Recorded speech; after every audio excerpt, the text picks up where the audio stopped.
We are Steve and Jill.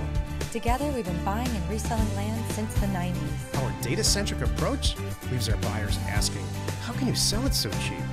Here on the Land Academy Show, We answer that and more. Jack and Jill here. Hi. Welcome to the Land Academy Show, entertaining land investment talk. I'm Steve and Jack Pusella. And I'm Jill DeWitt, broadcasting from the Valley of the Sun. Today, Jill and I talk about how small is too small in your land transactions. I have two things. There's deals that I do. I want to talk about the deals that I do, and I want to talk about the deals that you should do. That's great. And I'll tell you right out of the box here, this changes all the time.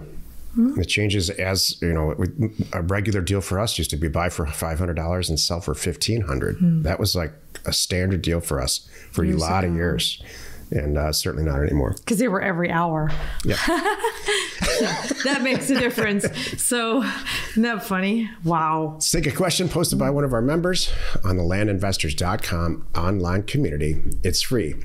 I hope you know by now, Jill and I own a full-blown commercial printing company called Offers to Owners, the number 2 owners, to get offers into owners' hands that you're sending out to buy their property. We started it a lot of years ago out of frustration because we couldn't get the service and attention that we needed from an outside vendor. So we started our own, and fast forward today, we do almost 1 million offers a month. Sometimes we actually go over 1 million offers going outbound a month. Check out support at offers, the number 2 owners.com. Will wrote, going through the 6 A's, and right now I'm looking at access. I have an opportunity on a property that is at the end of a dead-end road. So there's access. It's a small lot, 0.6 acres. This is good. It's over ½ acre. So how much should I be worried about the fact that it's a dead-end road, that it's only 1 lane wide, but it's paved right for the property, but not beyond it? Are you kidding? I love that. Yeah, 0. You should worry about it. That's the best possible scenario.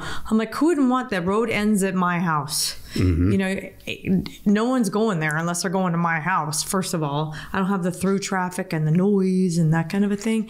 And it's paved. I'm like, that would be the 7th A, which is asphalt. Don't keep saying that. I know. I'm sorry that we're joking about that one. That was a career path inside joke. So, but I think it's awesome. What do you think? Dead end roads are great. The only con or downside to having a dead end road property is that the signage, the for sale signage that you put up, might not be as attractive because you're not reaching as many people as you possibly can to sell it. But from a livability and a buyability standpoint, everybody loves dead ends. Totally. Do you know that it's not politically correct to say dead end anymore? What? No through traffic or what? I don't know. Dead ends is just, I read this a while ago, like a year ago. What? Well, who is that possibly offending? I don't know, Jill. Whoever it's offending, I don't know. I don't know what they would be upset about. The word dead, maybe? What? I know. I knew you'd have that extra. Okay, are you making this up? Nope. No, all the new signs you see it says no through traffic. Wow. That's hilarious. Today's topic, before Jill gets all... How much money is that going to cost? Exactly. Today's topic, how small is too small with land deals? This is why you're listening. Okay. So first we need to talk about your deals, and then we'll talk about my deals. So how small is too small? You know what? There is a number, but it's unique to you. But there's some things that you need to know when doing small deals, like Jack just referred to.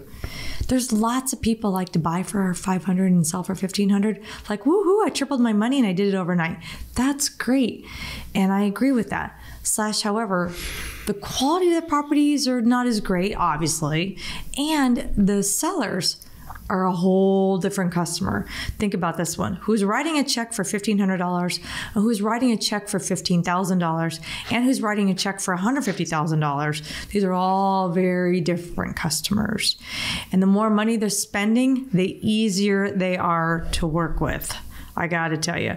They're professional, they've done their homework, they're not asking silly questions, and they're not going to ask for a refund on $150,000 because they did all their due diligence before they got to that point and they wired the money or however you're doing it, usually through escrow at that point. So we don't have to think about that. So, but the $1,500 people, that can be hard. And like Jack said, you've done a lot of those deals. You know, how many of those people? Thousands. How many of those people wake up and go, "Oh, my kid took my credit card," or like I've even dealt with that back in the day. I was way back in the day. We did a lot of auctions online, right? And they're like, "Oh, my toddler had my computer." Really? Your toddler's on your computer bidding on a land auction. I'm not sure how that would happen, but wow, you have a brilliant toddler.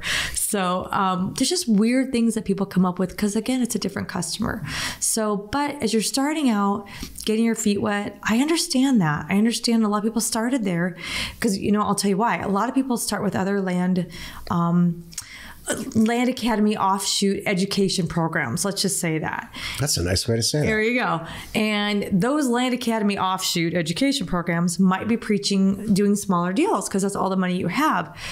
You don't have to do that, but maybe you did that and you got your feet wet, but then you found your way to us. That's very common. Like, all right, I'm done doing these small deals now. I want to make this an empire. This is my career. This is going to be my life. I've tested it, and then they find Land Academy because we're the ones that are on the bigger deals and helping you get to that level because that's who we are. So there's nothing wrong with that, but you don't have to go there. If you don't want to, or when you're ready to switch, you just do it. I've said for years, add a zero. $500 can be $5,000 tomorrow. Buy for $5,000, sell for $15,000. Right. Absolutely. And then buy for $5,000 should be really quickly. Buy for $50,000. Yep. Those are my numbers. Okay, so now we're transitioning into my world. Too. So I don't do those deals anymore. Truth. I just don't. I'm not going to spend because I'm going to spend at least the same amount of work, maybe more work, struggling to sell a $1,500 property versus I'm not even trying to sell the $150,000 property. I have a broker doing it for me. Think about that one. So that's why it's even easier and arguably more fun. Now let me take it to the next level. Okay, that's great, Jill, but I don't have the $50K. Well, guess what? I do, as do many people in Land Academy. We right now today, I don't really have a good number on it, but I'm going to tell you there's a healthy percentage of people in Land Academy, some that are only in Land Academy to fund deals. They have no desire to send out any mail on their own. They're only here in our community because they know how smart you are and how savvy you are at finding these deals because you learn from the pros, and they are just sitting there waiting to fund your deals and just cash out with you on the end. No matter what you choose, and you should choose all of the above, I think, in the beginning, or at least after your 10th deal, and see which one fits for you. But they all have one thing in common. They're undervalued, or the perception of the property when you put it up for sale after you bought it is that it's undervalued for what the current market is in the area and the whole thing. So hopefully you price it that way. Yeah. I want you to price it that way. Let's not lose sight of that. Yeah. None of this works if you buy overvalued property. It only works if it's undervalued. The pros to selling cheaper property and making less money are, it sells faster. It's just common sense. More people have $5,000 than have $500,000. That's just how it is. Also, there's a lot more properties that are smaller and cheaper. So there's a chance that you're going to buy more deals and flip more property and, really sharpen your skills on the whole thing. The cons are, it's obvious again, you're not making as much money per deal. There's a balance. We've found a balance over the 20 years where, buying a property for $500,000 and selling it for $1.5 million, that can happen. We've done that. I've done that. It takes a really long time. It's usually commercial property. The due diligence periods are very, very long. There's usually financing, almost always financing involved. And there's a lot of moving parts, and that type of customer is very easy to deal with, but they have a lot going on in their life. They're usually doing multiple deals right now. Maybe they're a home builder. There's just a lot of stuff going on. That's not for me. I mean, we could easily do one deal a year like that and do very, and not work that hard. Well, that's bucket whatever. Is that bucket 3? Bucket 3. So we'll have them rolling. It's harder. Yeah. So in the middle is buy for 30 or 40 or 50 and sell for 80, 90, 100. We just bought a property for $30,000 and sold it for 80, and we were all jumping down about it. Mm-hmm. And it went fairly smoothly, not flawlessly, but fairly smoothly. So Again, it's not hard to fit in anyone's schedule one deal a month, making $70,000 to $80,000 at all, and make an incredibly good living, very, very quietly, and just kind of found your. And also, there's enough meat on that deal, so you can go get funding. Exactly. Completely agree. I love it. Wherever level you're at, I want you to don't let yourself hang out there too long. I think get comfortable. If you spend 6 months in a year at one price point, I'm good with that. Yeah, me too. But if you're going over a year now, I want you to add a zero. Yep. So, and I think a lot of people are happy in the $5,000 range, and you could do the same thing in the $50,000 range. I love it. I promise they're out there. And if you're in Land Academy, you know how to troll, or you've watched some of my videos, you know how to troll, and you know how to sit and back into it and look at the whole map of the country and find areas where things are selling over $100,000.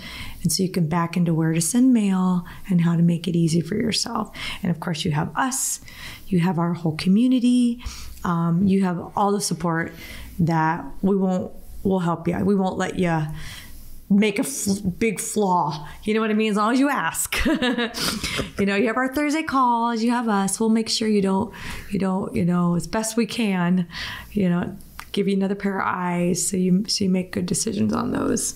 Love it. Happy you could join us today. 5 days a week, you can find us here on the Land Academy Show. Tomorrow, the episode on the Land Academy Show is called Pros and Cons of Partial Land Ownership. You are not alone in your real estate ambition.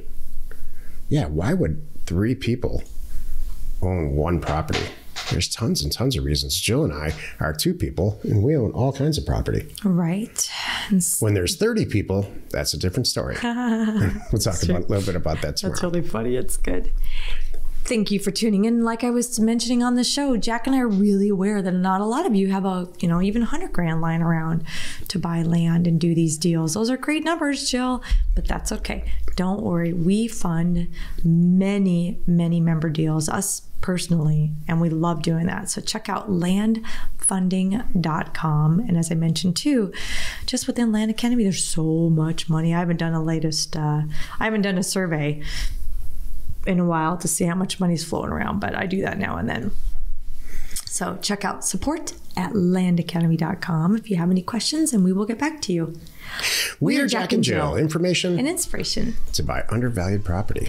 We hope you find our content valuable, and we appreciate your support. If you have not already, please check out our channel and hit the subscribe button. And your comments and suggestions help us to create the content you're here for. Hitting the like button helps to support our channel's algorithm and gauge your interest for future shows.